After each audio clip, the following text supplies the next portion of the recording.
या पत्रकार परिषदेमध्ये हिवाळी अधिवेशनाच्या निमित्ताने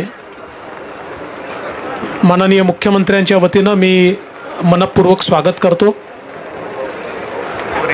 उद्यापासून अधिवेशन सुरू होणार आहे आणि त्याच्या पूर्वसंध्येला आपण सर्व लोक एकत्रित आलो आहोत। आज महापरिनिर्वाण दिवस आहे।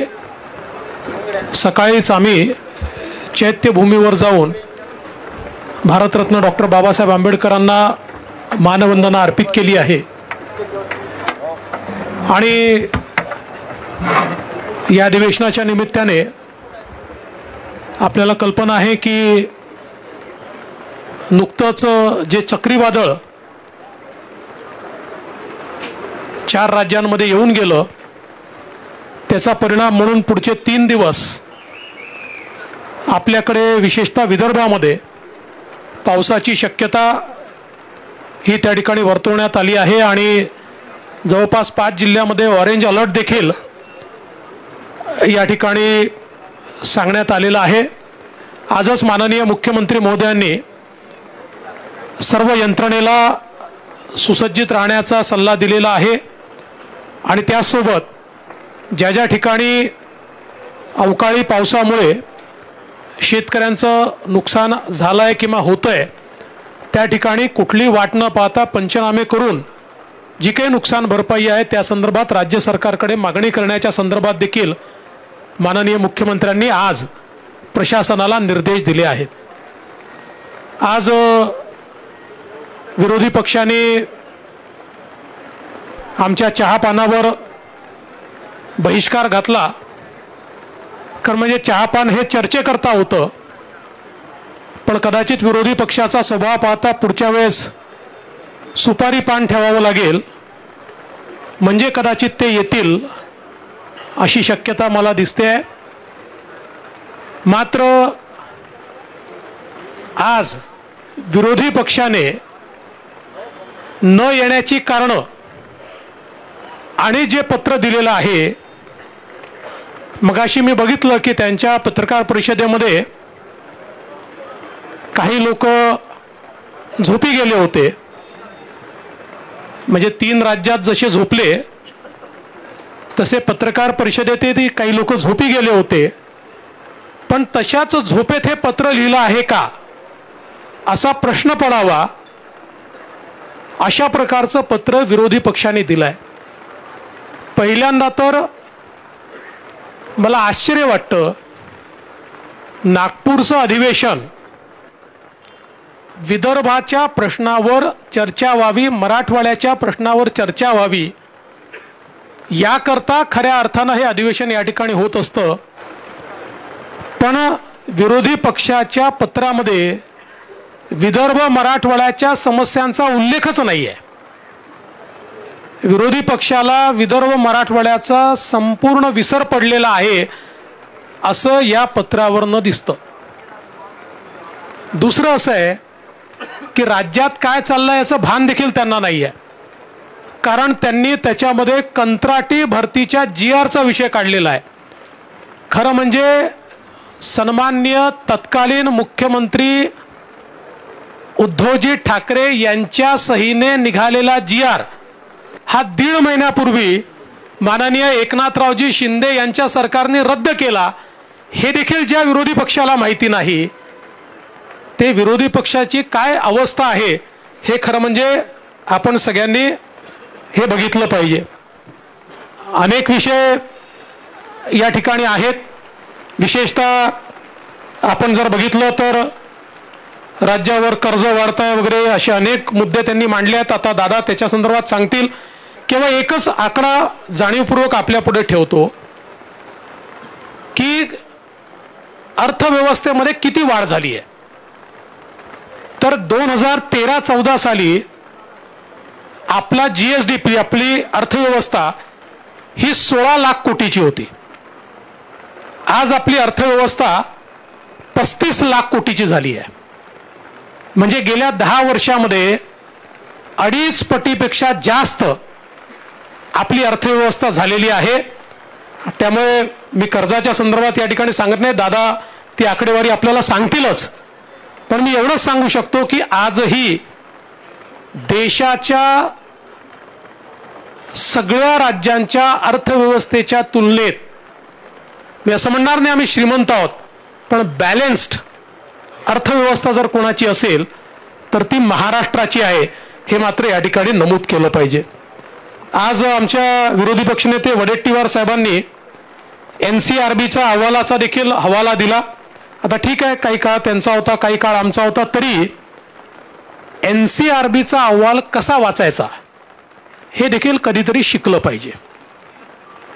NCRB मध्ये एकूण गुन्हे कुठल्याही कॅटेगरीचे जे असतात, प्रति लोकसंख्या हे किती आहे याच्या आधारावर त्याचं आकलन होत असतं. म्हणजे आपण जर बघितलं तर आता एकूण गुन्ह्यांचाही विचार केला तरी 2020 साली 3,94,000 होते, ते 22 मध्ये 3,74,000 झाले आहेत. पण मी नेहमी सांगतो, गुन्हे कमी झाले जास्त झाले संख्येचा प्रश्न नसतो. आता लोक संख्येचा जर विचार केला, आता वडेट्टीवार साहेब कालही बोलले, परवाही बोलले, अजून विरोधी पक्ष नेते बोलले, बाकीचे नेते बोलले की महाराष्ट्र हा दुसरा क्राईम मध्ये, ही वस्तुस्थिती नाही आहे. लोकसंख्येचा विचार केला तर आपण देशामध्ये 8व्या क्रमांकावर, म्हणजे मी काय फार भूषणावे असं म्हणत नाही की 8व्या क्रमांक, पण आपण 8व्या क्रमांकावर आहोत. आपण जर खुनाचा विचार केला, जो एक अतिशय महत्त्वपूर्ण गुन्हा मानला जातो, तर त्यात महाराष्ट्र 17व्या क्रमांकावर आहे. आपण जर महिलांवरच्या गुन्ह्याचा विचार केला तर त्याच्यामध्ये देखील आपण राजस्थान, ज्याची लोकसंख्या आपल्या अर्धी आहे, तिथे 6,356 वगैरे आहेत. ओरिसा, जो अगदी छोटंसं राज्य आहे, तिथे 4,333 आहे. एकूण सगळ्या राज्यांचं न सांगता, ते आता सभागृहात सांगावंच लागेल, फक्त थोडं आमच्या विरोधी पक्षनेत्यांना आधीच थोडी माहिती आमच्याकडनंच गेली पाहिजे म्हणून तुमच्यासमोर सांगतोय, कारण किमान तुमच्या बातम्या पाहून किंवा वाचून ते योग्य प्रकारे त्या ठिकाणी सभागृहात मांडतील. तर त्यातही महाराष्ट्र हा 7व्या स्थानावर आहे. त्याच्यानंतर आपण जर या ठिकाणी बघितलं तर एकूण क्राईम रेटचं देखील मी सांगितलं आहे. बलात्कार, जो अतिशय घृणास्पद अशा प्रकारचा या ठिकाणी गुन्हा आहे, त्याच्यामध्ये महाराष्ट्र 12व्या क्रमांकावर आहे. त्याच्यानंतर अपहरण वगैरे जो विषय सातत्याने मांडला जातो, त्याच्यामध्येही महाराष्ट्र 7व्या क्रमांकावर आहे. हरियाणा, आसाम, ओरिसा, मध्य प्रदेश, राजस्थान, उत्तराखंड वगैरे अनेक राज्य हे आपल्यापेक्षा पुढे आहेत. त्यामुळे एकूणच NCRBचा रिपोर्ट कसा वाचला पाहिजे या संदर्भातलं प्रशिक्षण देखील आमच्या विरोधी पक्षाला या ठिकाणी देण्याची आवश्यकता आहे. खरं म्हणजे माननीय मुख्यमंत्र्यांना देखील या ठिकाणी बोलायचं आहे, अजितदादा देखील बोलतील आणि आपल्याला विधानसभेमध्ये बऱ्याच गोष्टींची उत्तरं देखील द्यायची आहेत. एकच गोष्ट या निमित्ताने मी सांगतो की काही बॅनर लागलेले आम्ही बघितले की 10 दिवस अधिवेशन. आता खरं म्हणजे ज्यांनी नागपुरात अधिवेशनच घेतलं नाही, अधिवेशनच टाळलं, ते सांगून राहिले 10 दिवस अधिवेशन. त्यांना पहिले माझा प्रश्न आहे, आम्ही रोज म्हणायचो नागपूरचं अधिवेशन घ्या, अधिवेशन घ्या, पण नागपूरचं अधिवेशन घ्यायची वेळ आली की कोविड यायचा आणि नागपुरात अधिवेशन व्हायचं नाही. त्यामुळे ज्यांनी नागपुरात अधिवेशनच घेतलं नाही, आणि आम्ही तर BSc मध्ये देखील सांगितलं की 19 तारखेला आपण पुन्हा BSc घेऊ आणि त्या दिवशी किती कामकाज आपल्याला झालंय, किती व्हायचं आहे, असा सगळा अंदाज घेऊ आणि त्याच्यानंतर त्याचा निर्णय करू. त्यामुळे मला असं वाटतं की पहिल्यांदा आरशात पाहिलं पाहिजे आणि त्याच्यानंतर त्यांनी बोललं पाहिजे. सत्तारूढ पक्ष सर्व प्रकारच्या चर्चांकरता आम्ही तयार आहोत. आम्हालाही असं वाटतं की सभागृहामध्ये चर्चा झाली पाहिजे याचं कारण शेतकऱ्यांचे प्रश्न आहेत, आरक्षणाचे प्रश्न आहेत. या सगळ्या प्रश्नांवर सकारात्मकतेनं पुढे जाण्याकरता माननीय मुख्यमंत्र्यांच्या नेतृत्वामध्ये आमचा सत्तारूढ पक्ष हा पूर्णपणे तयारीमध्ये आहे. त्यामुळे ज्याही प्रकारच्या चर्चांची मागणी होईल त्या चर्चा आम्ही करायला तयार आहोत. सत्ता पक्षातर्फेही काही चर्चा उपस्थित होतील त्याचीही समर्पक उत्तर आम्ही द्यायला तयार आहोत. आणि विशेषतः या अधिवेशनातनं जाता जाता विदर्भाला, मराठवाड्याला, राज्याच्या मागास भागाला काही 4 गोष्टी मिळाल्या पाहिजेत, शेतकऱ्यांचं भलं झालं पाहिजे, या दृष्टीने सकारात्मक चर्चा ही व्हावी अशी आमची अपेक्षा आहे. कदाचित आता 3 राज्यांमध्ये जो काही पराभव झालेला आहे त्याच्यामुळे काहीतरी आत्मपरीक्षण आमचा विरोधी पक्ष करेल आणि जनतेला काय हवं आहे हे जर विरोधी पक्षाच्या लक्षात आलं तर निश्चित त्यातनं काहीतरी भलं होईल. अन्यथा EVMमुळे जिंकले, मग आता देशामध्ये दक्षिण विरुद्ध उत्तर भारत होत आहे, अशा प्रकारचे समाधान आपल्या मनाचं त्यांनी करून घेतलं तर याहीपेक्षा अधिक पानिपत त्यांचं येत्या लोकसभेमध्ये, तसं तर होणारच आहे पण याहीपेक्षा वाईट होईल. त्यामुळे मला असं वाटतं की निश्चितपणे विरोधी पक्षांनी आवश्यक ते सगळे प्रश्न उचलावे, पाहिजे तेवढा वेळ आम्ही त्याला देऊ, पाहिजे तेवढ्या चर्चा त्याच्यावर करू आणि महाराष्ट्राच्या हिताकरता सकारात्मक अशा प्रकारचे निर्णय या अधिवेशनामध्ये होतील हा विश्वास मी व्यक्त करतो. आणि अजितदादांना विनंती करतो की त्यांनी या ठिकाणी विषय मांडावा. माननीय मुख्यमंत्री महोदय, उपमुख्यमंत्री महोदय, मंत्रिमंडळातील सर्व सहकारी, पत्रकार मित्रांनो, हे जे विरोधी पक्ष नेत्यांनी पत्र दिलेलं आहे ते पत्र मी देखील वाचलं. कारण राज्याचा काही काळाकरता मी पण विरोधी पक्ष नेता होतो, देवेंद्रजी विरोधी पक्ष नेते होते, काही दिवसाकरता एकनाथराव शिंदे साहेब पण विरोधी पक्ष नेते होते. त्याच्यामुळे आम्हाला तिघांनाही तसा बघितलं तर कमी अधिक प्रमाणात विरोधी पक्षाचा पण अनुभव आहे. चहापान हे निमित्त असतं, त्या निमित्तानं सत्ताधारी पक्ष आणि विरोधी पक्षांनी चर्चा करून कोणत्या विषयाला आपण वेळ दिला पाहिजे, कोणता विषय त्यांच्या दृष्टीने महत्त्वाचा आहे, तिथं जास्त चर्चा घडून आणली पाहिजे ह्याची चर्चा होते. आणि त्याकरता चहापानाचा खरं तर कार्यक्रम असतो, परंतु त्यांनी बहिष्कार टाकलाय. वास्तविक चहापानाच्या कार्यक्रमाच्या ऐवजी आमच्या लोकांच्या मनात असं आलेलं आहे की पुढच्या वेळेस यांना सुपारी द्यायचाच कार्यक्रम ठेवायचा, चहापानाच्या पान सुपारीचा कार्यक्रम ठेवायचा. काय मला त्यांचं कळत नाही. तुम्ही बघा 23 लोकांनी सह्या केल्यात, 23 लोकांची नावं आहेत, फक्त 7 लोकांच्या सह्या आहेत.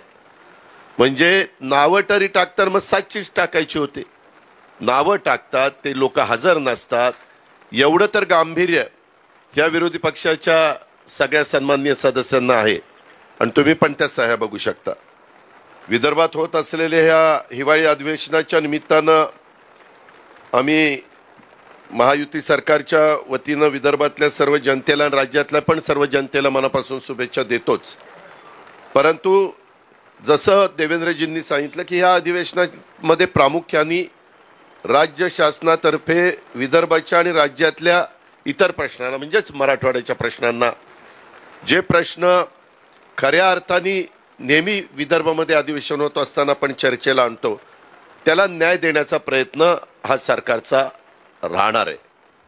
सभागृहात विदर्भातील आणि राज्यातील जे प्रश्न सत्तारूढ पक्षातर्फे आणि विरोधी पक्षाच्या तर्फे मांडले जातील त्या सर्व प्रश्नावर सभागृहामध्ये अतिशय सकारात्मक चर्चा करून ते सर्व प्रश्न सोडवण्याचा राज्य सरकारचा निश्चय आहे. या अधिवेशनात मी पुरवणी मागण्या मुख्यमंत्र्यांच्या नेतृत्वाखाली, उपमुख्यमंत्र्यांच्या मार्गदर्शनाखाली सादर करणार आहे मंत्रिमंडळाच्या संमतीनं. आणि पुरवणी मागण्यामध्ये आम्ही अतिशय समर्पक अशा प्रकारची उत्तरं देऊन सभासदांचं समाधान होईल असा प्रयत्न आमचा राहील. काही जर मागण्या यदाकदाचित कुठल्या राहिल्या तर पुढील अधिवेशनात त्या संदर्भामध्ये सकारात्मक भूमिका ही सरकारची असेल आणि सरकार त्या बाबतीमध्ये निर्णय घेईल. विदर्भात शेती संदर्भामध्ये प्रामुख्याने आपल्याला माहिती आहे कापूस, सोयाबीन, तूर, धान, संत्रा आणि इतर पिकांबाबत आणि राज्यातील इतर भागातील विशेषतः जो अवकाळी पाऊस पडतोय त्यामुळे झालेल्या अतिवृष्टीमुळे नुकसान झालेल्या नुकसानग्रस्तांना आणि काही भागामध्ये दुष्काळ जाहीर केलेला आहे त्याची पण परिस्थिती आहे, त्या मागणीला योग्य न्याय देण्याचं काम ह्या सरकारच्या माध्यमातून एकनाथराव शिंदेच्या नेतृत्वाखाली होईल. बाकीच्या बाबतीमध्ये मुख्यमंत्री महोदय बोलतील, परंतु त्याच्यातला एक मुद्दा हा अर्थ विभागाशी संबंधित आहे ज्याचा थोडासा उल्लेख देवेंद्रजींनी केला आणि त्याबद्दल मी राज्याचा अर्थमंत्री म्हणून सांगू इच्छितो की त्यांनी 6.5 लाख कोटी कर्जाचा उल्लेख केलेला आहे. वास्तविक माझ्या माहितीप्रमाणे 23-24 मार्च पर्यंत एकूण कर्ज अंदाजे अर्थसंकल्पीय अंदाज आहे तो 7 लाख कोटी होण्याची शक्यता आहे. यावर्षी आपण 1,20,000 कोटीचं कर्ज काढू शकतो, जो रेशो केंद्र सरकारने ठरवून दिलेला आहे आणि त्याचं अनुकरण बहुतेक राज्य करण्याचा प्रयत्न करत असतात. आपल्याला 1,20,000 कोटी जरी कर्ज काढता येत असलं तरी देखील आम्ही शिंदे साहेबांच्या नेतृत्वाखाली 80,000 कोटीचं कर्ज काढण्याचा आमचा अंदाज आहे, तसं आम्ही ठरवलेलं आहे. कर्जाची परतफेड जे काही आजपर्यंत कर्ज काढलेलं असतं ते राज्य सरकारला द्यावं लागतं. त्याच्यामध्ये मुद्दल आणि व्याज धरून साधारण 53,000 कोटी रुपये आम्हाला त्याच्यातनं द्यावे लागणार आहेत. आपल्या राज्याचं ग्रॉस स्टेट डोमेस्टिक प्रॉडक्ट ज्याला आपण GSDP म्हणतो ते उत्पन्नाचं कर्जाचं प्रमाण 2013-14 मध्ये 16.33 होतं, 20-21 मध्ये 19.76 होतं आणि 23-24 मध्ये अंदाज आहे आता 2 महिन्यांनीच मार्च 2-3 महिन्यांनी येईल, परंतु ते 18.23% म्हणजे सर्वसाधारण आम्हाला सूचना आहेत केंद्राच्या ते 25%च्या आत असावं. आपलं 18.23% पर्यंत ते राहील, म्हणजे ते आपण अतिशय व्यवस्थितपणे हे करतोय.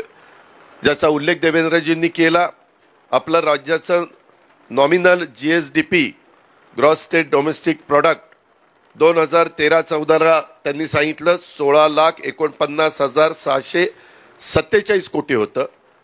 22-23 मध्ये गेल्या वर्षी 35,27,084 कोटी होतं.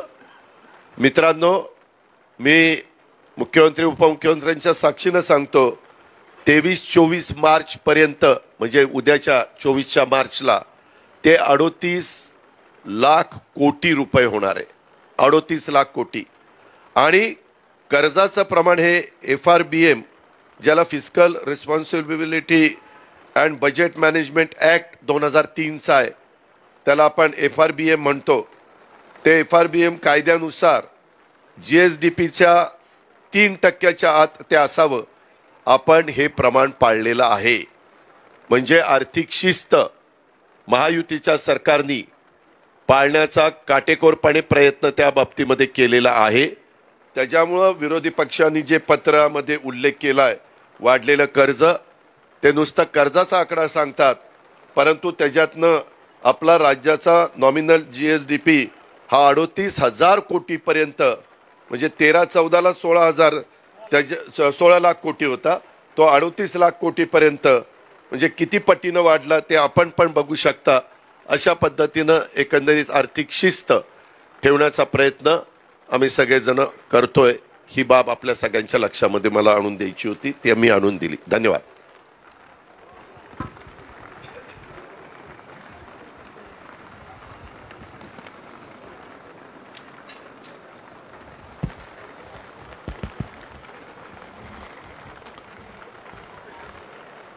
हिवाळी अधिवेशन उद्यापासून सुरू होतंय आणि आजच्या या पत्रकार परिषदेला उपस्थित आपले दोन्ही उपमुख्यमंत्री, आमच्या मंत्रिमंडळातील सर्व सहकारी आणि पत्रकार मित्रांचं मी मनापासून स्वागत करतो. चहापानाचा विषय दोघांनी उल्लेख केलेला आहे. खरं म्हणजे चहापान म्हणजे काही विरोधी पक्षाच्या सूचना असतात. नागपूरमध्ये अधिवेशन असलं की विदर्भातले काही प्रश्न, त्याच्यातून चर्चा. परंतु चहापानावर त्यांनी नेहमीप्रमाणे बहिष्कार घातलेला आहे आणि त्या बाबतीमध्ये काय तुम्ही सुपारी काय म्हणाले, सुपारी पान, सुपारी पान, सुपारीचं सुपारी पान. पण मला वाटतं मगाशी विरोधी पक्षांनी काहीतरी कुठल्या तरी पत्रकाराला विचारलं, काय तर सुपारी घेऊन बोलतोय का, काहीतरी असं झालंय ना, बरोबर ना, झालंय ते. म्हणजे त्यांचा विश्वास न्यायालयावर पण नाही, यंत्रणेवर पण नाही, पत्रकारांवर पण नाही. जे त्यांच्या बाजूने बोलतील ते चांगले, जे काही प्रश्न विचारतील ते विरोधक वाईट. म्हणजे एक अवसान गळालेला विरोधी पक्ष, खरं म्हणजे एक जो कॉन्फिडन्स लेवल गमावलेला विरोधी पक्ष कसा असतो तो या आजच्या पत्रकार परिषदेमध्ये आपण पाहिलेला आहे. अजितदादा म्हणाले किती सह्या, 23 लोकांची नावं आणि 7 सह्या, आणि त्यातले 3 झोपले होते 7 पैकी. त्यामुळे म्हणजे विरोधी पक्ष नेता जेव्हा बोलत असतो, जेव्हा त्याच्यात काही दम मुद्दे असतात, तेव्हा सगळे अगदी ऐकण्याच्या मनस्थितीत असतात. पण आम्ही ते मुंबई नागपूरचा प्रवास करत होतो विमानामध्ये, त्यामुळे त्यांनी काय म्हटलं हे आम्हाला सगळं कळलं नाही. पण पत्र जे दिलं त्या पत्रामध्ये एवढे सगळे मुद्दे आणि बिनबुडाचे मुद्दे, अंतिम आठवडा प्रस्ताव त्यांनी आजच दिला आहे, म्हणजे तो पुढे द्यायचा तो अगोदर. त्यामुळे एक खरं म्हणजे 4 राज्यातल्या ज्या काही निवडणुका आणि 3 राज्यातले निकाल जे लागले, त्यामुळे त्यांची परिस्थिती अशी झालेली असं वाटतंय. पण ठीक आहे, लोकशाहीमध्ये जनता जनार्दनाचा कौल महत्त्वाचा असतो. आणि जे मोदीजींवर टीका करत होते, मोदीजींचा करिश्मा संपला, आता बघा काय होतंय, ते या देशातल्या जनतेने दाखवून दिलं. 3 राज्यांमध्ये घवघवीत यश मिळालं. जनता जनार्दनाने मोदी गॅरंटीवर विश्वास ठेवला आणि पुढचं काय बोलत नाही मी. आणि येणाऱ्या लोकसभेच्या निवडणुकांमध्ये मोदीजी पुन्हा प्रधानमंत्री होतील याची गॅरंटी देऊन टाकली. त्यामुळे एक कॉन्फिडन्स लेवल गेलेली आहे. आणि म्हणून मी एवढंच सांगतो की त्यांना म्हणून बिनबिडाचे जे काही आरोप केले त्यांनी, त्याच्या बाबतीमध्ये उहापोह आपल्या गृहमंत्री महोदयांनी देवेंद्रजींनी केला. आणि आकडे जे आपले कर्जाचे ते अजितदादांनी या ठिकाणी त्याची माहिती दिलेली आहे. पण मी त्यांना एवढंच सांगतो, मुंह खोलने से पहले सोचना सीख ले, पहिले तो अपने अंदर झाक के देख ले. स्वतःच्या गिरेबांमध्ये जरा बघा काय परिस्थिती आहे ती. आणि आता अगोदर ज्या निवडणुका आता मी त्याचा उल्लेख केला, त्याच्या अगोदर फार मोठ्या मोठ्या बाता होत्या. पण जसा रिझल्ट लागल्यानंतर चर्चा बदली झाली. ठीक आहे, त्याच्यावर मी जात नाही. परंतु मी एवढंच सांगतो, हे नागपूरचं आमचं दुसरं अधिवेशन आहे हिवाळी सरकारचं आमच्या. आणि विरोधी पक्षाचं जसं देवेंद्रजी म्हणाले, विदर्भात अधिवेशन असल्यानंतर विदर्भाच्या प्रश्नांना महत्त्व दिलं पाहिजे. परंतु यांना काय काय पत्रामध्ये लिहिलं आहे ते तुम्हाला माहीत आहे. आणि म्हणून विदर्भामध्ये हे अधिवेशन होतं आहे. विदर्भाशी आमचं एक नातं आहे आणि नक्कीच या विदर्भातल्या जनतेला या अधिवेशनामधून न्याय देण्याचं काम नक्की केलं जाईल. मुख्यमंत्री आणि आमचं सरकार याला न्याय देताना एक विशेष आनंदही आम्हाला होईल. आणि विदर्भाच्या सर्वांगीण विकासासाठी ठोस आणि कालबद्ध रीतीने जे काही प्रकल्प आहेत, जो योजना आहेत, निर्णय आहेत, ते पूर्णही केले जातील असं मी या ठिकाणी आश्वासन देखील देऊ इच्छितो. 1.5 वर्षाच्या काळामध्ये आमच्या सर्वसामान्यांचं हित आम्ही डोळ्यासमोर ठेवलं. आज समाजातल्या प्रत्येक घटकापर्यंत पोहोचण्याचं काम आमच्या सरकारने केलेलं आहे आणि सरकारच्याच या लोकप्रियतेमुळे जे विरोधकांना देखील धडकी भरली आहे, त्यांच्या तोंडचं पाणी पळालं आहे आणि पायाखालची वाळवी सरकलेली आहे आणि म्हणूनच त्यांनी खूप मोठ्या प्रमाणावर आरोप केलेत, प्रत्यारोप केलेत. त्यांची इंडिया आघाडी, आता इंडिया आघाडी आहे ना दादा, इंडिया अलायन्स पण फुटली वाटतं. ते कालच्या बैठकच नाही झाली. हां नाही, पुढं म्हणजे 3-4 लोक आलेच नाही ना, त्यामुळे ठीक आहे. असो, शेवटी 3 राज्यांनी दाखवून दिले आणि महाराष्ट्रात देखील अतिशय चांगलं वातावरण आहे. त्यामुळे जनता जनार्दनाचा आशीर्वाद सरकारच्या पाठीशी आहे आणि म्हणूनच शासन आपल्या दारीच्या बद्दल देखील काही टीका त्यांनी केली. शासन आपल्या दारी हा काल धनंजय मुंडेकडे होते, मगाशी धनंजय मुंडेंच्या बीडमध्ये काल कार्यक्रम झाला. 70-80 हजार लोक लाभार्थी एका छताखाली, 18-20 कार्यक्रम झाले, जवळपास 1,85,00,000 लाभार्थ्यांनी लाभ घेतला. 2 कोटीपर्यंत गेलाय. आणि जर ते असं म्हणत असतील की हा इव्हेंट आहे, तर मला वाटतं 2 कोटी लोकांना मदत आणि योजनांचा लाभ देणारा त्यांना इव्हेंट वाटत असेल तर ठीक आहे. लोकांसाठीचा आणि लोकांच्या फायद्याचा इव्हेंट सरकारला करायला देखील त्याच्यामध्ये समाधान वाटेल.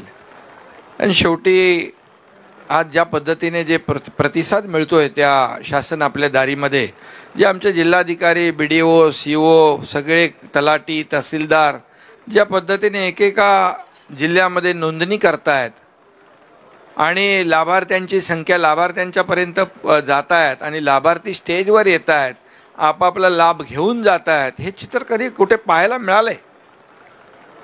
त्यामुळे हे पोटदुखी आहे. ठीक आहे, जाऊ द्या, त्यांना ज्या वाटायचं ते वाटू द्या. त्याचबरोबर ते म्हणाले आमचे नैसर्गिक आपत्ती, शेतकरी अडचणीत आहे, शेतकऱ्याला वाऱ्यावर सोडलंय. आपल्याला मी सांगतो, आजवर म्हणजे 2.5 वर्षाचा काळ मागचा सोडला तर शासनाने, आमच्या सरकारने सगळे नियम बाजूला ठेवले. NDRFच्या दुप्पट केलं, 2 हेक्टरचे 3 हेक्टर केले. सततच्या पावसाला आपण कुठे कशामध्ये बसत नव्हता ते आपण केलं. आणि जे काही नुकसान होतं अवकाळी पावसामुळे, आताही अवकाळी पाऊस आहे, गारपिटीमुळे नुकसान होतं, त्याला तातडीने आमच्या सरकारने पंचनामे करण्याचे निर्णय घेतले आणि 10,000 कोटीपर्यंत आपण आतापर्यंत त्यापेक्षा जास्त शेतकऱ्यांना आपण दिले. 1 रुपयात पीक विमा योजना केली. 25% अग्रिम त्यांना रक्कम देखील सुरू झाली. शेतकऱ्यांसाठी नमो सन्मान शेतकरी योजना, जशी की आपल्या केंद्र सरकारची मोदी साहेबांची 6,000 रुपये, आपल्या सरकारने देखील 6,000 रुपये त्यामध्ये ॲड केले. राज्य आपलं पहिलं, देशातलं पहिलं राज्य आहे हे आपल्या केंद्र सरकारच्या बरोबर 6,000 रुपये ॲड करणार. आणि त्याचबरोबर जे महाविकास आघाडी, दादांना माहीत आहे, ते 50,000 रुपये द्यायचे होते ना, अरे नियमित कर्जफेड करणाऱ्यांना 50,000 रुपये द्यायची घोषणा केली, दिले नाही, दिले आम्ही. त्यामुळे शेतकऱ्यांच्या बद्दल बोलायचा नैतिक अधिकार काय? खरं म्हणजे शेतकऱ्यांच्या तोंडाला पानं पुसण्याचं काम त्या लोकांनी केलं. त्यांनी